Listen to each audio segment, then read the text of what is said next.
Alors, salut chers amis, nous nous retrouvons encore comme d'habitude avec toujours cette joie-là. J'espère que vous aussi vous allez très bien. En tout cas, nous, par la grâce de Dieu, par la grâce de Dieu et de Christ, en tout cas, on va super bien. Alors, nous continuons notre thème qu'on a commencé depuis ce début d'année, qui est la gestion du temps. Aujourd'hui, nous sommes à la troisième partie de cette capsule-là, qui est le comment. C'est vrai qu'on a la semaine dernière, nous avons plus ou moins énuméré pourquoi faire ces choses, pourquoi les faire, avoir un plan, prévoir les revenus du mois, avoir le temps d'exécution et optimiser plus ou moins nos revenus. Aujourd'hui, nous allons avoir le comment. Comment est-ce que vous faites pour gérer ce temps-là? Comment est-ce que vous faites pour gérer ce temps-là de façon pratique dans vos ateliers de couture?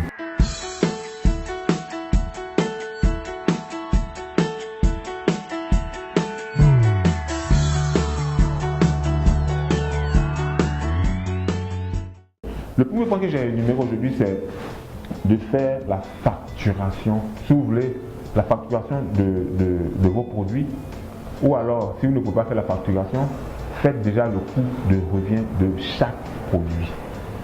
C'est-à-dire que quoi? Si vous avez déjà eu votre plan, vous avez déjà prévu votre revenu d'un mois, vous voulez par exemple, ce mois par exemple, avoir par exemple 10 millions, ce qu'on vous demande de faire aujourd'hui, le point qui suit aujourd'hui, c'est de faire la facturation de vos tenues. De sorte à savoir, les 10 millions que je vais avoir là, il me faut combien de tenues pour avoir ces 10 millions.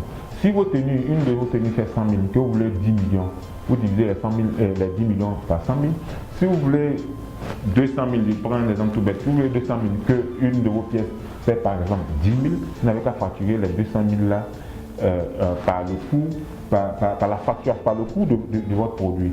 Si vous avez par exemple, vous voulez 200 000, que votre produit, un de vos produits par exemple fait quoi, on va dire 1000 francs, je prends un exemple, 1000 francs, ça va faire 200 produits que vous devez produire, 200 articles, 200 vêtements que vous devez produire dans le mois. Et ces 200 vêtements-là, quand vous regardez par exemple que vous travaillez par exemple soit 20 jours, ça dépend de votre entreprise, soit 20 jours, soit 25 jours, vous n'avez qu'à diviser ce nombre de vêtements-là par le nombre de jours, et vous allez avoir plus ou moins le nombre de vêtements que vous devez produire pour atteindre la prévision mensuelle que vous avez établie. Donc, faites la facturation de vos vêtements. Faire le coût de son vêtement, c'est pas si compliqué que ça. C'est de mettre tous ces rangs en ligne de compte, les additionner et mettre sa marge. C'est-à-dire que qu'est-ce que vous faites? Vous avez par exemple le tissu, vous mettez le coût du tissu, le coût de l'amortissement de tous vos matériels que vous utilisez, le coût par exemple du loyer, le coût de l'électricité, le coût de l'eau, le coût de vos salaires. Par exemple, vous mettez tout, en tout cas toutes vos dépenses, toutes vos charges, et vous n'avez qu'à diviser par le nombre de personnes ou le nombre de produits que vous produisez par mois, et vous avez plus ou moins, en plus de votre marge bien sûr, et vous avez plus ou moins le coût le prix de vente d'une tenue. Donc il faut que vous ayez ce prix de vente là. Il est très important. Vous ne devez pas faire un prix de vente, un prix à la tête du client où on essaie quoi.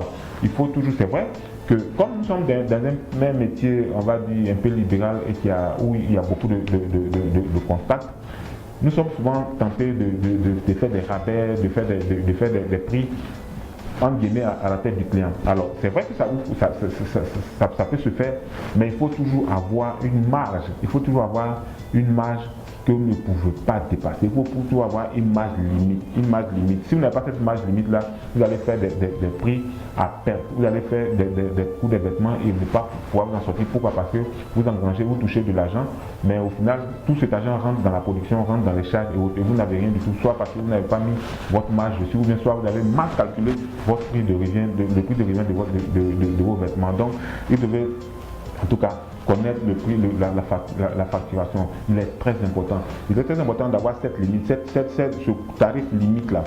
De sorte que vous-même vous soyez à l'aise même quand vous discutez avec un client, de savoir que par exemple à partir de ce seuil-là, je ne peux plus enlever 5 francs. Ou alors, quand vous allez enlever, si vous devez enlever par exemple 1000 francs sur votre prix de vente, c'est parce que soit le client vous a donné quelque chose. Je donne l'exemple tout bête, vous faites un vêtement à 10 000, c'est votre seuil que vous avez fixé 10 000.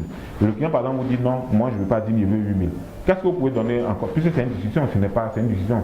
Qu'est-ce que vous pouvez lui dire par exemple en contrepartie? C'est vrai, je peux faire 8 000, mais si vous prenez 10 pièces, vous voyez que là, vous rentabilisez automatiquement sur l'échelle, sur le nombre. Mais si vous faites une tenue à 10 000, votre seuil limite est 10 000, et parce que c'est votre ami, parce que c'est votre cousin, c'est votre neveu, mais c'est ci, c'est ça, vous faites par exemple la tenue à 6 000, à 7 000, parce que vous pensez que vous allez toucher 7 000 aujourd'hui, vous travaillez à perte, vous avez passé toute une année sans rien, sans aucun bilan, sans rien du tout, à vous mordre le doigt, à vous morfondre et à vous plaindre. Donc ayez cette facturation claire et nette dans vos têtes. Ayez cette facturation, il faut que vos employés, vos collaborateurs connaissent ces prix-là. Si vous n'êtes pas là, ils savent que cette chemise, chez moi ici, le seuil qu'on peut dépasser, même quand c'est mon papa qui vient, c'est 10 000. Et ces 10 000, personne ne peut les dépasser. On peut les faire à 10 000, à 12 000, à 15 000, à 20 000 si vous voulez, mais jamais moins de 10 000. Ayez ce seuil-là, de sorte que vous-même vous ayez une visibilité dans la gestion, dans la vente de vos produits. Alors, le deuxième point, quand vous avez fini votre facturation, c'est d'établir la cadence.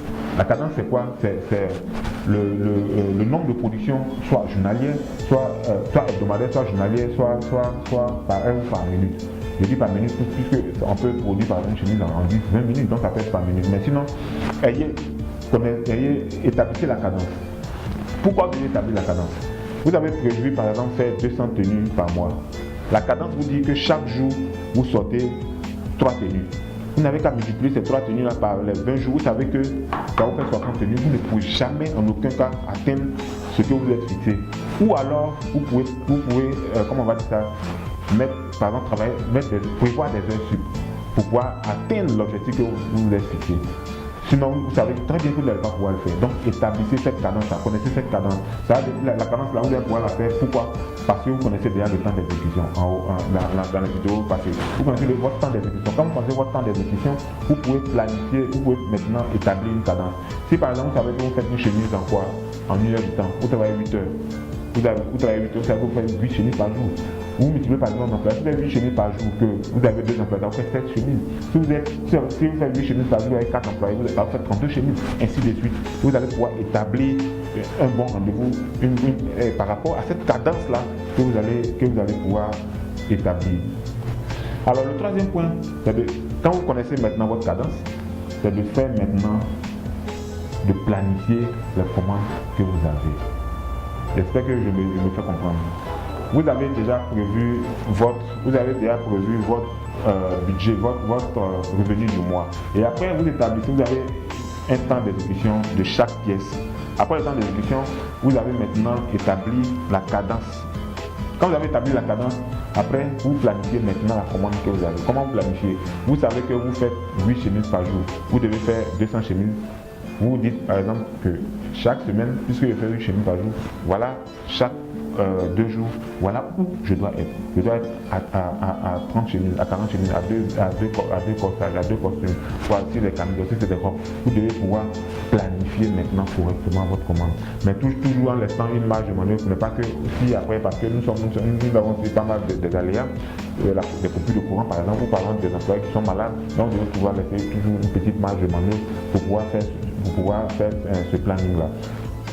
Et donc vous allez pouvoir en tout cas rattraper les écarts ou faire tout ce que vous avez fait. Pourquoi? Parce que vous connaissez votre cadence journalière, vous connaissez votre temps d'exécution et maintenant vous planifiez aisément votre commande. On ne dit pas que quand vous avez tous ces éléments, il ne peut pas avoir des faux rendez-vous, mais ça sera vraiment minimisé.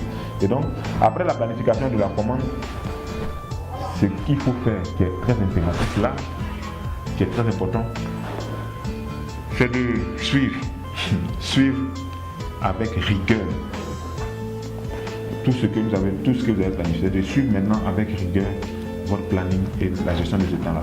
Alors n'oubliez pas que l'homme en général, l'homme est paresseux en général, vous comprenez? Et généralement en Afrique, nos systèmes ne fonctionnent pas bien parce qu'après, quand nous établissons nos plans, nos systèmes et autres, on n'a pas un suivi des exécutants, on n'a pas un suivi de tout ce qu'on a mis en place. Donc suivez avec rigueur tout ce que vous avez planifié.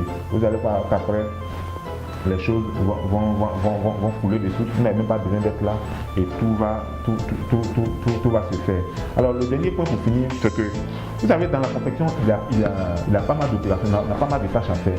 Par exemple, comme je disais plus haut, acheter les tissus, déjà faire une conception, acheter le tissu, couper, préparer la préparation, c'est la broderie, c'est les petites mains, c'est tout ce qu'on peut mettre sur la tête, coller par exemple le collant, mettre les doublures ou faire tous les empiècements par exemple pour pouvoir faire une tenue qui a beaucoup d'empiècements. Et la tâche finale, c'est l'assemblage. Je vais attirer votre attention dessus parce que si vous avez des encours, dans vos ateliers, sachez que vous vous appauvrissez. Si vous avez des encours ou des stocks, c'est des gâchis énormes.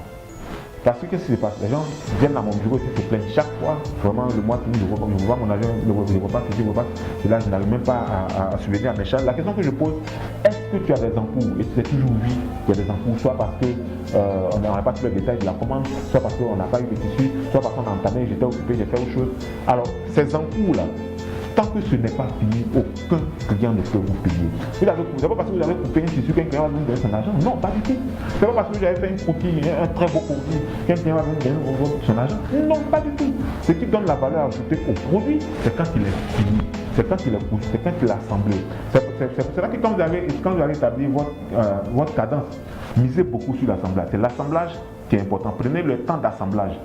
C'est le temps d'assemblage sur ça, c'est sur ce temps d'assemblage que vous devez travailler. Là, c'est le temps d'assemblage qui fait que un pantalon soit un pantalon. C'est le temps d'assemblage qui fait que une tunique, quelle que soit la broderie, est une tunique. Parce que même si la tunique de broderie qu'elle n'est pas assemblée, qu'elle n'est pas cousue, c'est pas une tunique. On peut juste la regarder, on ne peut pas la porter. Même si le pantalon, si la robe est perlée avec 10 000 pièces de diamants, que cette robe n'est pas finie, vous savez que le client ne peut pas vous payer. Ne peut pas vous donner son argent. Donc ce qui a de la valeur ajoutée, ce que nous devons optimiser, c'est l'assemblage. Vous devez faire de sorte que vos machines de couture ne s'arrêtent jamais. En usine, la machine ne s'arrête jamais. Ça tourne 24 heures sur 24. C'est vrai, nous ne sommes pas encore à ce niveau, mais vous devez saturer vos outils de production, saturer vos outils de production, de sorte que vous puissiez optimiser en tout cas ces ressources-là. Alors, ne pensez pas que tout ce qu'on fait en amont, c'est vrai, dessiner, c'est très beau, c'est ceci, c'est cela, c'est très beau, ça fait partie du process, mais ce qui est important, c'est l'assemblage. Alors, ça va faire l'objet d'une autre capsule, je vais vous montrer comment est-ce qu'on optimise l'assemblage, parce que la préparation autour d'un vêtement, autour d'un produit prend beaucoup de temps et souvent c'est difficile à gérer. Vous ne savez pas à quel moment il faut préparer, à quel moment il faut planifier l'assemblage et tout ça. Donc, ça fera l'objet d'une autre capsule, mais n'oubliez pas que l'assemblage, c'est l'élément capital de nos entreprises, c'est l'élément clé de nos ateliers de couture. Vous avez un atelier de couture, s'il n'y a pas d'assembleur, vous n'avez pas d'atelier de couture. Quel que soit, si vous avez beau faire des broderies, faire ci, faire ça, faire tout ce que vous avez à faire, les préparations, tout ce que vous devez faire en priorité à la fin, c'est l'assemblage. C'est l'assemblage qui donne la valeur ajoutée. C'est l'assemblage qui est rentable. C'est l'assemblage qui va nous rembourser tout le temps que nous avons mis dedans. C'est l'assemblage qui va pouvoir nous rémunérer. Pourquoi? Parce que vous avez fini d'assembler une tenue, vous remettez au client et en contrepartie, il vous reverse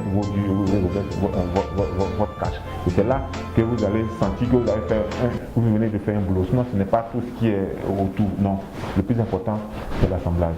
Alors, merci à tous, portez-vous bien, restez bénis, à la vidéo prochaine.